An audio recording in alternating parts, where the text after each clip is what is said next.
Hello friends, welcome back to Anvesha Raj channel. आज हम लोग पढ़ेंगे हिंदी भाषा का इतिहास से अवहट अवहट की भाषिक विशेषताएं। आज हम लोग अवहट के बारे में चर्चा करेंगे। ठीक है। अपभ्रंश और पुरानी हिंदी के बीच की कड़ी है अवहट। ठीक है। अवहट अपभ्रंश और पुरानी हिंदी के बीच की कड़ी है। डॉक्टर चटर्जी जी ने नौवीं शताब्दी से 12वीं शताब्दी के बीच का काल कहा है। ठीक है। और डॉक्टर शिव प्रसाद सिंह ने 12वीं शताब्दी से 14वीं शताब्दी तक माना है। ठीक है। आगे देखिए, देसी बोलियों के मिश्रण से भाषा एवं साहित्य के जिस रूप का विकास हुआ उसे अवहट कहते हैं। ठीक है। मतलब देसी बोलियों, ठीक है, लोग आपस में बात करते थे, तो वो देसी बोलियों के मिश्रण से जो भाषा बनी वो क्या कहलाई? अवहट। ठीक है। तो अवहट को किन किन नामों से जाना जाता है उसके बारे में पढ़ते हैं। देखिए, अवहट को अवहस कहा जाता है, अवभंश, अवहत कहा जाता है, अवहट और अवहट नामों से चर्चित है। ठीक है। मतलब इन नामों से इसका नाम बोला जाता है। अवहट के कई नाम हैं। ठीक है। जैसे अवहट को अवहंस बोला जाता है, अवभंश बोला जाता है, अवहत, अवहट आदि नामों से जाना जाता है। ठीक है। अपभ्रंश, अब इसका समय सीमा देखते हैं। ठीक है। तो अपभ्रंश का जो समय सीमा है वो 500 ईस्वी से 1000 ईस्वी तक है, और अवहट का 900 ईस्वी से 1100 ईस्वी तक माना गया है। ठीक। अपभ्रंश के लोक भाषाई स्वरूप को अवहट कहा गया है। ठीक है। मतलब सामान्य लोग जन में बोली जाने वाली भाषा। ठीक है। मतलब सामान्य लोगों में बोली जाने वाली भाषा क्या कहलाती है? अवहट। ठीक है। ज्योतिश्वर ठाकुर के वर्ण रत्नाकर में अवहट शब्द का प्रथम प्रयोग किया गया है। ठीक है। मतलब ज्योतिश्वर ठाकुर की जो रचना है वर्ण रत्नाकर, उसमें अवहट का प्रयोग सर्वप्रथम पाया जाता है। ठीक है। अब हम लोग देखेंगे अवहट भाषा की प्रमुख कृतियां। संदेश रासक। ठीक है। संदेश रासक लिखा किसने है? अब्दुल रहमान जी ने लिखा है। ठीक है। और उनकी कृति में भी अवहट पाया जाता है। ठीक है। फिर है बाहुबली रास, इसको लिखा किसने है? सालीभद्र सूरी ने। ठीक है। आगे देखिए, प्राकृत, पैंगलम, बब्बर, जौजल, विद्याधर, हरि, ब्रह्म आदि ये रचनाएं भी हैं जो अज्ञात कवियों की रचनाएं हैं, और इसमें भी, इन रचनाओं में भी अवहट भाषा का प्रयोग किया गया है। उक्ति व्यक्ति प्रकरण। ठीक है। इसको दामोदर शर्मा जी ने लिखा है, और वर्ण रत्नाकर के रचनाकार ज्योतिश्वर ठाकुर है। ठीक है। और कृति लता और कृति पताका ये विद्यापति जी ने लिखा है। ठीक है। 14वीं शताब्दी में ज्योतिश्वर ठाकुर ने अपने ग्रंथ वर्ण रत्नाकर में अवहट का प्रयोग सर्वप्रथम किया। ठीक है। अवहट भाषा। ठीक है। अपभ्रंश भाषा का प्रवर्ती भाषा ही अवहट भाषा कहलाता है। ठीक है। प्रवर्ती मतलब क्या हो गया? बाद की भाषा। ठीक है। अब देखिए, अब अवहट भाषा अपभ्रंश के बाद की भाषा है। सबसे पहले संस्कृत आया, उसके बाद फिर पाली आया, उसके बाद फिर प्राकृत, उसके बाद फिर अपभ्रंश। ठीक है। अपभ्रंश का ही परवर्ती रूप मतलब बाद का। ठीक है। तो अपभ्रंश के बाद क्या आया? अवहट। ठीक है। तो अवहट भी क्या है? स्वतंत्र भाषा है। जिस तरह संस्कृत स्वतंत्र भाषा है, पाली स्वतंत्र भाषा, उसी तरह अवहट भी एक स्वतंत्र भाषा है। ठीक है। अब देखिए, अपभ्रंश में कुल स्वर कितने थे? 8। ठीक है। तो ये अपभ्रंश के स्वर है। उसके बाद फिर ए और औ। अवहट में मतलब दो स्वर मतलब जुड़ गए। ठीक है। ए और औ दो अतिरिक्त स्वर अवहट में पाए गए। ठीक है। ए और औ ये क्या है, नया शब्द आ गया, ठीक है, अवहट में नया शब्द आ गया, ठीक है। और री अभ्रंश वाला ही रहा, ठीक है। और व्यंजन माला में पुराने अभ्रंश वाला ही सब कुछ रहा। और ड और ढा, ठीक है, ये नए शब्द आए अवहट में, ये दो नए शब्द आए, ठीक है। ये ड है और ढ है, ठीक है, जैसे पढ़ाई, ठीक है, पेड़, ये सब। तो ये क्या हो गया, मतलब ड और ढ क्या हो गया, ये नए शब्द आ गए, ठीक है। संस्कृत में ये दोनों स्वर ए औ संध्याक्षर के रूप में लिखे जाते थे। इसका उच्चारण ऐ औ के रूप में होता था, ठीक है। मतलब संस्कृत में जो ए और औ है उसका उच्चारण ऐ और औ के रूप में होता था, ठीक है। देखिए यहाँ पे नोट में मैंने लिखा है कि ऐ और औ का पहली बार अवहट भाषा में सरलीकरण मतलब सरल रूप में हुआ, ठीक है। मतलब अवहट में सरलीकरण हो गया, ठीक है। जैसे देखिए संस्कृत में क्या लिखा हुआ, ऐ का क्या बन गया, ऐ, ठीक है। औ का क्या बन गया, औ, ठीक है। फिर इसकी मात्राएं भी है। इधर देखिए संस्कृत भाषा में जो ऐ था वो अवहट में क्या हो गया, ए हो गया, और औ क्या हो गया, ओ हो गया अवहट भाषा में।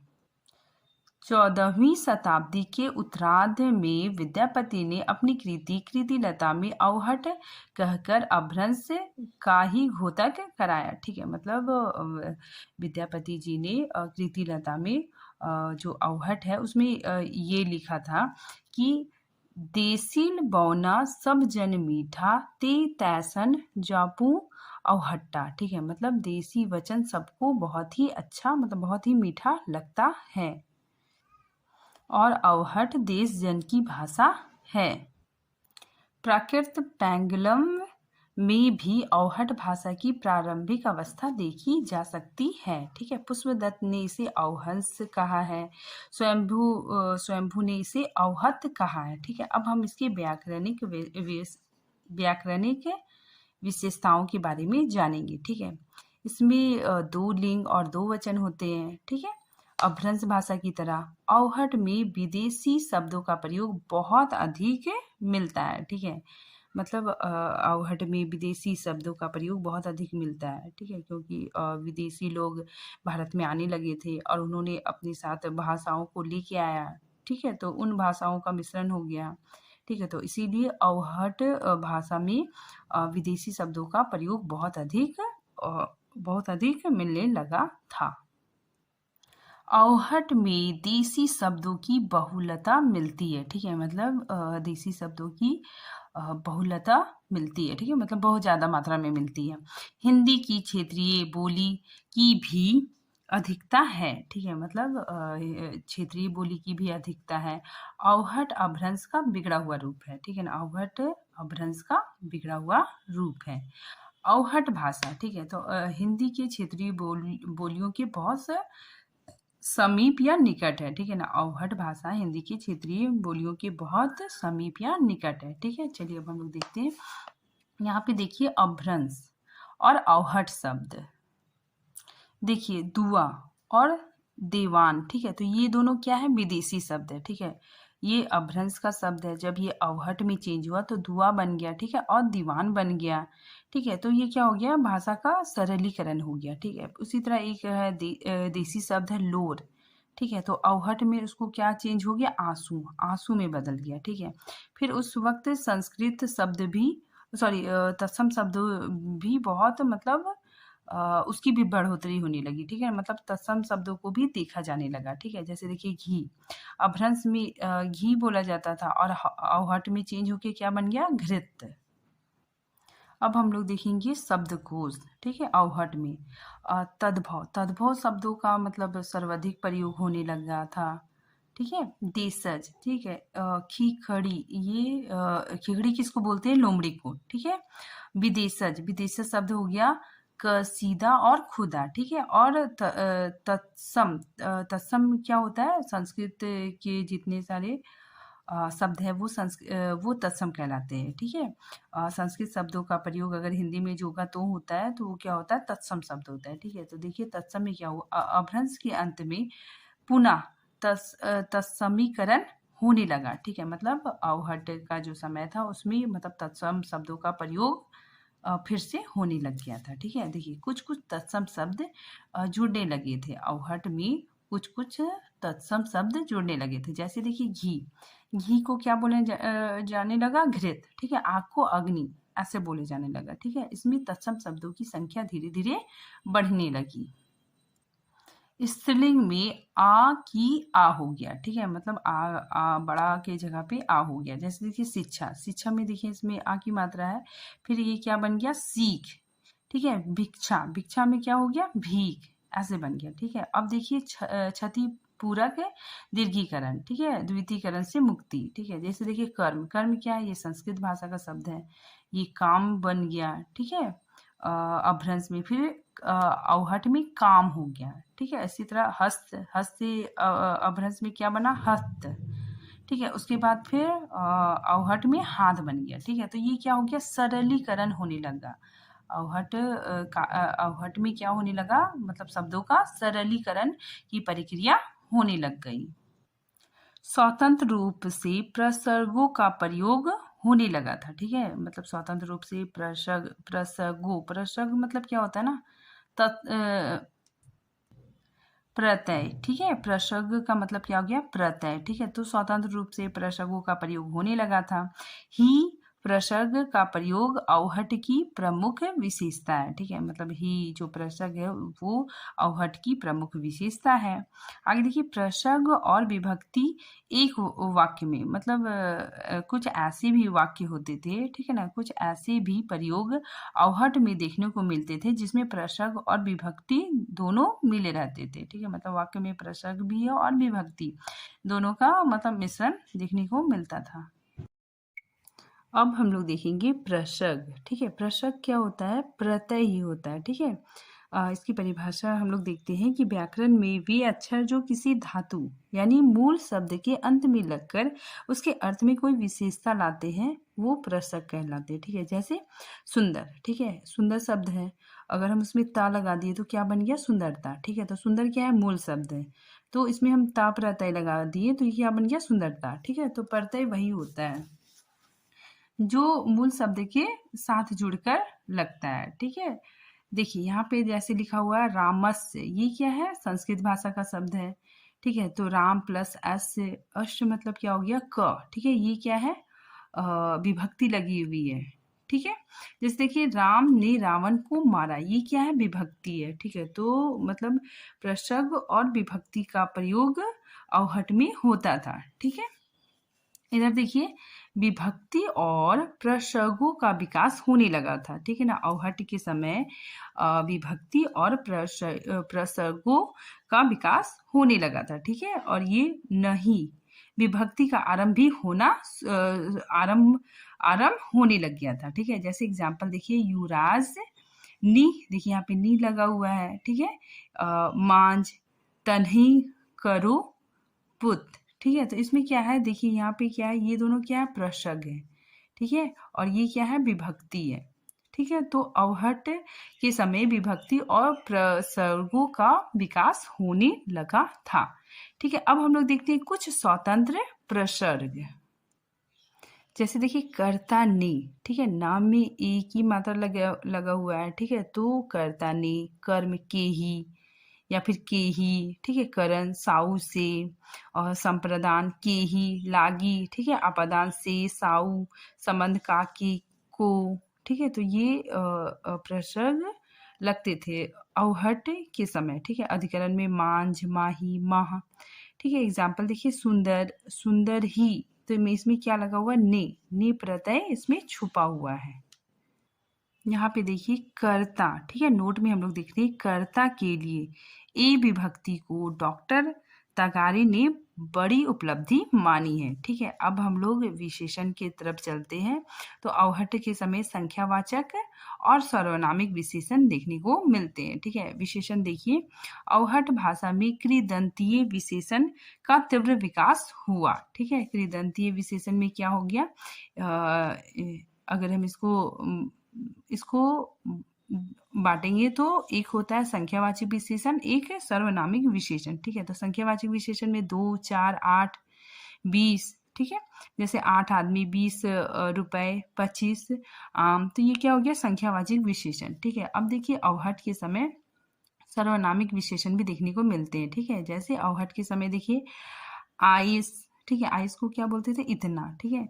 जइस, जइस मतलब जितना, तइस मतलब तैसा। ठीक है। उत मतलब उतना, कित मतलब कितना, और जित मतलब जितना। ठीक है। तो ये अवहट के शब्द हैं। और वही ये शब्द हिंदी में हम देखते हैं तो इतना, जितना, ये सारे शब्द है। ठीक है। जैसे उदाहरण में देखिए, उत हाथ पसारिए जित चादर होए। ठीक है। तो उत का मतलब क्या हो गया, उतना। ठीक है। जित मतलब जितना। ठीक है। आगे देखिए, अवहट आधुनिक हिंदी की बेहतर निकट की भाषा है। ठीक है। मतलब अवहट आधुनिक हिंदी की बहुत ही निकट भाषा है। ही विभक्ति, ठीक है ना, ही हो गया मतलब अनुनासिक ध्वनि का लोप हो गया। ठीक है। यहाँ पे ही देखिए, यहाँ पे क्या, अनुनासिक मतलब एक बिंदी है। ठीक है। वो क्या हो गया, मतलब वो बिंदी हट गई, मतलब अनुनासिक ध्वनि का लोप हो गया। ठीक है। जैसे देखिए अभ्रंश शब्द में क्या हो गया, चल ही, अवहट में उसका चेंज क्या बन गया, चल ही। ठीक है। कही, इसमें भी देखिए चेंज हो गया। ठीक है। तो इसमें जो अनुनासिक है वो क्या हो गया, चेंज हो गया। ठीक है। इसमें गही में भी ये अनुनासिक अपभ्रंश में पाए जाते थे, लेकिन अवहट में वो मतलब इसका लोप हो गया। ठीक है। अब हम लोग क्रिया के बारे में देखते हैं। अवहट भाषा में क्रियाओं का बहुत तीव्र विकास हुआ। ठीक है। मतलब अवहट के समय में क्रियाओं का बहुत तीव्र विकास हुआ। क्रिया में आगे देखिए क्रिया। ठीक है। बोली के शब्द जो लोग आम बोलचाल में बोलते थे, तो बोली के शब्द भी साहित्य में प्रयोग किए जाने लगे। ठीक है। क्रिया में कुछ ऐसे शब्द जोड़े गए जो कि बोली का भाग हुआ करती थी। ठीक है। मतलब क्रिया में कुछ ऐसे ऐसे शब्द होते थे जो बोली का भाग हुआ करता था। ठीक है। देखिए अलग अलग बोलियों से अलग अलग शब्द जुड़े। ठीक है। जैसे उठ, चल, जा। ठीक है। तो अलग अलग बोलियों से अलग अलग शब्द जुड़ गए। अब काल, काल जैसा अपभ्रंश में था वैसा ही अवहट में भी था। ठीक है। मतलब 3 काल उसमें भी पाया जाता है, और अवहट में भी 3 काल था। ठीक है। वर्तमान, भूत और भविष्य। अब हम सर्वनाम देखते हैं। तो अवहट के समय उत्तम पुरुष में क्या किया था, मैं, महार, मेरा। मध्यम पुरुष में तुम और तुहार। ठीक है। अन्य पुरुष में वह और उन्हें। ठीक। अवहट भाषा हिंदी के पास से टच करती हुई नजर आ रही थी। मतलब अवहट भाषा हिंदी के बहुत ही करीब थी। अब हम लोग कुछ महत्वपूर्ण बातें देखेंगे। जैसे तत्सम शब्दों में स का प्रयोग अधिक व्यापक हो गया। ठीक है। मतलब तत्सम शब्दों में स का प्रयोग अधिक व्यापक हो गया। ठीक है। और ड और ढ, ठीक है, ये नई ध्वनियाँ आई। ठीक है। ये नई ध्वनियाँ आई। ठीक है। जैसे इसमें बन गया पढ़ाई, इससे हो गया पेड़। ठीक है। तो ये 2 नई ध्वनियाँ आई। नाथ एवं सिद्ध साहित्य की रचना भी अवहट भाषा में हुई है। ठीक है। मतलब नाथ और सिद्ध साहित्य भी अवहट भाषा में हुई है। तत्सम और विदेशी शब्दों का प्रयोग बढ़ता गया। ठीक है। तत्सम और विदेशी शब्दों का प्रयोग बहुत ज़्यादा हुआ था उस टाइम, क्योंकि विदेशी लोग आ रहे थे भारत में, तो विदेशी शब्दों का प्रयोग बहुत ज़्यादा बढ़ गया था। ठीक है। देसी शब्दों की संख्या भी पर्याप्त थी। ठीक है। अवहट में आ ई, ठीक है, देखिए आ ई के मिलने से ए बना। ठीक है। और आ उ, ठीक है, तो इसके मिलने से औ बना। ठीक है। तो अवहट में आ ई, आ उ की संधि से बने ए और औ ध्वनियाँ मिलती है। ठीक है। तो ये अवहट के समय की यह विशेषता है कि इसमें ए और औ ध्वनियाँ पाई जाती है। ठीक है। बस इतना ही है। Thank you friends.